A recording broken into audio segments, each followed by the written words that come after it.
Imagine for a second that you're cross-country skiing, and not just a casual weekend trip. You are pushing your body to the absolute limit. I mean, the absolute limit of human endurance. Your heart is just hammering against your ribs, maybe 180 beats per minute. Your lungs are burning. You're in oxygen debt. Every single instinct in your body is screaming at you to stop. It's a state of total physical chaos. Exactly. And then in a split second, you have to transition. You have to stop moving completely. You unsling a rifle. You have to slow that racing heart down instantly and shoot a target the size of a golf ball from 50 meters away. And you have to do it with the precision of a surgeon while the clock is ticking and the world is watching. That is the paradox of the biathlon. It's the only sport in the world that demands maximum physical exertion, followed immediately by maximum mental stillness. Right. And that brings us to the subject of today's deep dive. We are talking about the absolute master of that paradox, the king of biathlon, Ole Einar Bjørndalen. But here's the twist. We aren't really here to talk about snow or rifles. We've got a source document in front of us titled, What a Boarder Can Learn from Ole Einar Bjørndalen. Which, I have to admit, is a title that made me do a double take. You don't often see a direct line drawn between a Norwegian Olympian and, a teenager in a boarding school dorm. It feels like a stretch, right? You've got one guy fighting frostbite and gravity, and you've got a student fighting a calculus deadline and the temptation to play video games. Okay. But the argument this source makes is actually incredibly compelling. It really is. It suggests that the battlefield is different, but the mechanics of winning they're identical. Precisely. It's a study in systems. The mission of this deep dive is to figure out how Bjørndalen's approach, specifically his obsession with marginal gains, translates into academic success and personal growth. How do you operationalize excellence so it's not just a lucky day, but a repeatable habit? And what I love about this text is that it completely de-glamorizes success. We live in this highlight reel culture, We see the gold medal, the graduation ceremony, the big job offer. But this source is basically saying, ignore the podium. Look at what he was doing on a random Tuesday in November. That is the hidden path the source talks about. Bjørndalen didn't win because he had some, magical ability that others lacked. He won because he treated his life like a laboratory. Let's dig into that laboratory mindset. The source leads with the philosophy of marginal gains. Now, that is a buzzword we hear a lot in business, right? Usually involving efficiency spreadsheets. But what did it actually look like for him? Well, it was a rejection of the silver bullet mentality. Most athletes, and most students, frankly, they look for the one big thing that will fix everything. A new coach, a new study technique, a crash course. Bjørn looked for the 1%. He didn't try to be 100% better. He tried to be 1% better in 100 different areas. So he was optimizing variables that other people weren't even paying attention to. Exactly. The source details how he obsessed over the tiniest details. He tested different sleep protocols to find which one gave him slightly better recovery. He analyzed the aerodynamics of his ski suit. He adjusted his nutrition by grams, not just meals. He was collecting these tiny advantages that, on their own, mean almost nothing. But stacked together, they made him untouchable. The text mentions he repeated the basics again and again. That's the part that feels a bit counterintuitive to me. When we think of elite training, we think of complex, advanced techniques. But this suggests he was just doing the boring stuff better than anyone else. That is the secret. The source explicitly contrasts this with the wrong way to approach success, specifically for a student. And I think it will resonate with a lot of listeners because, well, we've all done it, the hero mode. Oh, I know hero mode well. That's the strategy where you do absolutely nothing for 3 weeks, and though 48 hours before the deadline, you drink 4 energy drinks and try to learn an entire semester of physics in one night. Right. You rely on a massive, heroic spike in effort to save the day. And sometimes it works, which is dangerous because it reinforces the bad habit. But the source argues that is the opposite of the Bjørndalen model. Hero mode is high risk, high stress, and low retention. So what's the marginal gains equivalent for a student in a boarding house? If they're not waxing skis, what are they doing? The source gives a list, and it's almost frustratingly simple. It talks about 30 minutes of real focus in every prep session. Not 2 hours of half focus, but 30 minutes of deep work. It talks about going to sleep at a consistent time, and this is the example that I think is the most revealing. It talks about packing your school bag the night before. I have to pause on that one. Packing your bag. It sounds like something a parent nags you about when you're 7 years old. It feels so mundane. How can the source argue that putting a textbook in a backpack is comparable to Olympic training? Well, it's not about the bag itself. It's about the compound effect of friction. Think about the morning routine. If you wake up and your bag is packed, you flow into the day. You don't have to make decisions. You don't have that spike of cortisol when you can't find your calculator. You arrive at your first class calm with your cognitive battery fully charged. Whereas if you're rushing around looking for a tie or a notebook, you're already burning mental energy before you've learned a single thing. Exactly. You're starting the race with a penalty lap. The source argues that that tiny 1% gain in the morning, that feeling of being ready, sets the trajectory for the whole day. If you rely on marginal gains, you are always slightly ahead of the curve. If you rely on hero mode, you are constantly playing catch-up. It changes the vibe of the whole endeavor. It means you don't need to be a superhero or a genius, you just need to be prepared. Consistency beats intensity. That is the entire thesis. This leads us naturally into the next big concept in the text, which is a total reframe of the word discipline. Now, usually, when we hear discipline, especially in a school context, it has this negative connotation.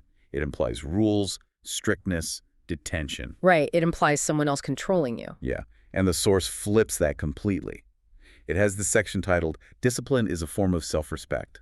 I love that phrase. It's crucial, isn't it? It explicitly states that discipline isn't about strictness or satisfying a housemaster. It is an internal statement. It's you saying to yourself, my goals matter to me.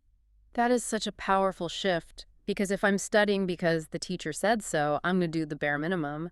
But if I'm studying because my goals matter, then cutting corners feels like cheating myself, not cheating the teacher. It turns discipline from an act of submission into an act of ambition. And it changes what discipline looks like from the outside. The source describes Bjørndalen's style as quiet excellence. He wasn't the loudest guy in the room. He wasn't performing busyness so everyone could see how hard he worked. Which is a very real thing in schools and offices, the performative struggle. Right, the drama of stress. Bjørndalen didn't do that. He just did the simple things better. For a boarder, the source says, this looks like being ready when the bell rings, using prep time properly, looking after your kid, and crucially, sticking to the routine even when you don't feel like it. That's the kicker, even when you don't feel like it. That is the gap. That's the valley between wanting success and deserving it. The source is very clear. Everyone wants to win gold. Everyone wants straight A's. But discipline is doing the work when you are tired, when you are bored, when your friends are having fun. You do it not because you have to, but because your future self deserves the result. It's basically self-care disguised as hard work. That's a great way to put it. I want to circle back to the biathlon metaphor for a moment, the physical aspect, because the source uses a flowchart to describe the emotional transformation that this kind of preparation gives you. It talks about moving from anxious to calm. This is the biathlon paradox we started with. How do you shoot straight when your heart is pounding? You rely on the system. The source argues that preparation transforms uncertainty into confidence and overwhelmed into in control. That state of being overwhelmed is so common for students. You walk into an exam hall, you turn over the paper, and your brain just freezes. You feel like you're drowning. That's the panic response. But the Bjørndalen approach is to walk in with a lowered heart rate. Why? Because you have evidence. The source gives us a specific internal mantra, I have done the work. I have done the work. It's simple, but you can't fake it. You really can't. You can fake swagger, you can fake arrogance, but you cannot fake the quiet certainty that comes from knowing you packed the bag, you did the 30 minutes of focus, you slept the hours. That creates a calmness that is bulletproof. Speaking of things you can't fake, let's talk about talent. The source has a section that is quite blunt. Talent is never enough on its own. This is the reality check. It acknowledges that Ole Einar Bjørndalen wasn't necessarily the most naturally gifted physiological specimen in the sport. There were guys with bigger VO2 maxes, guys with more fast-twitch muscle fibers. Which is wild to think about. The greatest of all time wasn't the most talented. He wasn't. But he lasted longer. He won more. The source lists 5 things that talent cannot replace: work ethic, recovery, focus, organization, and reflection. Organization is the one that jumps out at me there. We don't usually list being organized as a talent. We think of talent as being good at math or being fast. But we should. If you have a Ferrari engine but no steering wheel, you aren't winning the race, you crash. If you are a brilliant student, you understand complex concepts instantly, but you lose your notes, or you forget when the assignment is due, or you leave it until 4 a.m., your talent is irrelevant. The structure of your life collapses before your talent can shine. So the source is effectively telling students the winners aren't always the smartest kids in the room. They're the most consistent kids. Consistency creates the win, and you cannot be consistent if you are exhausted. Which brings us to what I think is the most revolutionary message in this text, at least for a high-pressure academic environment. The section on rest. Elite performance requires rest, not just effort. This runs so counter to the culture we're in. We are in the hustle culture. If you aren't grinding 24/7, you're losing. If you're sleeping, you're lazy. If you take a break, you're weak. And the source identifies that mindset as a strategic error. It says Bjørndalen took recovery as seriously as he took skiing. He didn't view sleep as time off. He viewed it as training. The quote that every student needs to tape to their wall is this: "Going to bed on time is not weakness. Looking after your well-being is not laziness. It is performance strategy." Performance strategy. That totally reframes a 10 p.m. bedtime. It's not missing out on fun. It's a competitive move. Think about Formula One. They don't skip the pit stop because they are in a hurry. They take the pit stop so they can finish the race.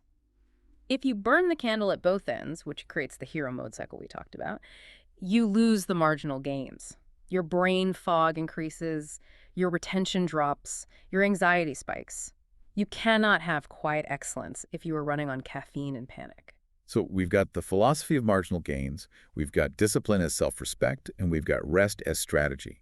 But the source then pivots to the environment itself.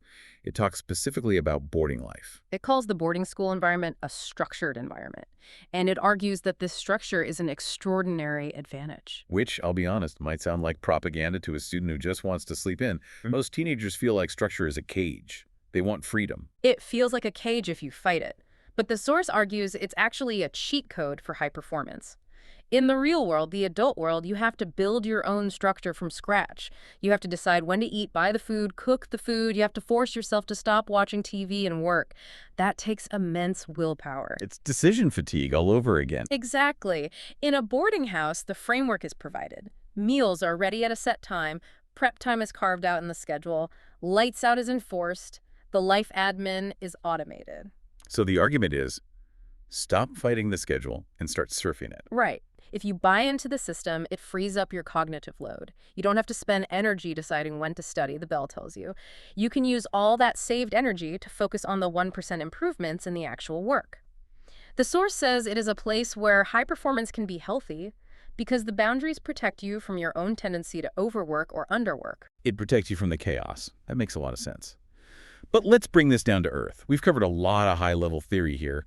The source wraps up with an action plan, because hearing all this can be a bit intimidating. Be like an Olympian feels like a tall order when you're just trying to get through the week.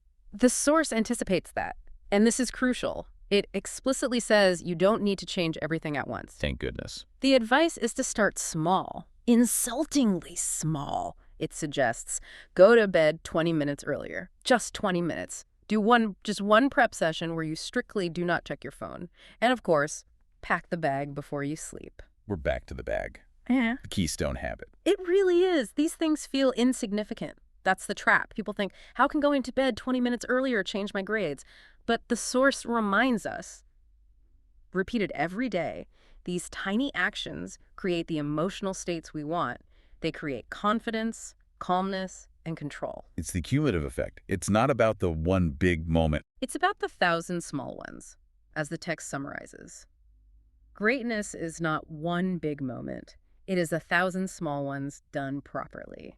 It's actually a very democratizing idea. Yeah. You don't need to be born with superpowers to be excellent. You don't need to be a genius. You just need to care enough to do the small things right over and over again. It puts the ball completely back in your court. It removes the excuse of, I'm just not talented enough. So as we wrap up this deep dive, I want to leave you with a thought based on that concept of self-respect we touched on.